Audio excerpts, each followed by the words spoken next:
আসসালামু আলাইকুম। আমি রেবেকা সুলতানা চলে আসলাম আপনাদের মাঝে নতুন আরেকটি ভিডিও নিয়ে। আজকে রোজার আগের দিন আমি শেষ কাজটা করে নিচ্ছি। সেটা হচ্ছে বেসন তৈরি করব নিজের বাসাতেই। সেজন্য আমি প্রথমে মসুরির ডাল, তারপরে বুটের ডাল, খেসারির ডাল আর মটরের ডাল নিয়ে নিয়েছি। তারপরে নিয়ে নেব পোলাওয়ের চাল। সবগুলো আমি হাফ কেজি করে নিয়ে নিয়েছি। তারপরে ঝেড়ে বেছে পরিষ্কার করে ছাদে শুকিয়ে নেব।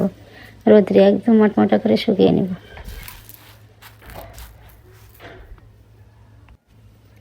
আমি তো ছাদ থেকে শুকিয়ে নিয়ে চলে এসেছি। এবার দেখেন, আমার শাশুড়ি জাতা ছিল, সে জাতাটা পরিষ্কার করে আমি মনে করলাম যে জাতাতে বেসনটা ভেঙে নেব, কিন্তু আর ভাঙা হলো না। ধারে একদম নিচের দিকে পড়ছে না, কেমন জানি হয়ে আসছে। সেজন্য জাতা থেকে সরিয়ে নিয়েছে। অনেক রাত হয়ে গেছে, 9টা 9:30 বাজে। সেজন্য জাতা পিষলাম না। তারপরে পরে ব্লেন্ডার করে নিয়েছি। এই তো ব্লেন্ডার করা হয়ে গেছে, আমার চেলে নিয়েছি। এবার বাটিতে তুলে নিব। এখন রাত 10:30 বাজে। আমার সবগুলো তোলা হয়ে গেছে, নামাজ বাকি আছে, সেজন্য আমি তাড়াহুড়া করে বাটিতে তুলে নিচ্ছি। এত সুন্দর হয়েছে বেসনগুলা।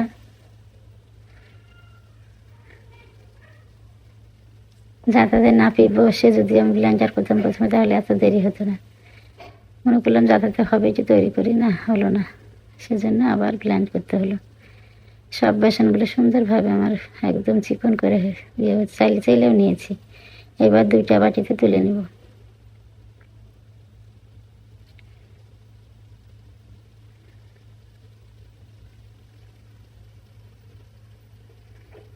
তো একটা বাটিতে তোলা হয়েছে, এবার আমি আরেকটা বাটিতেও তুলে নেব।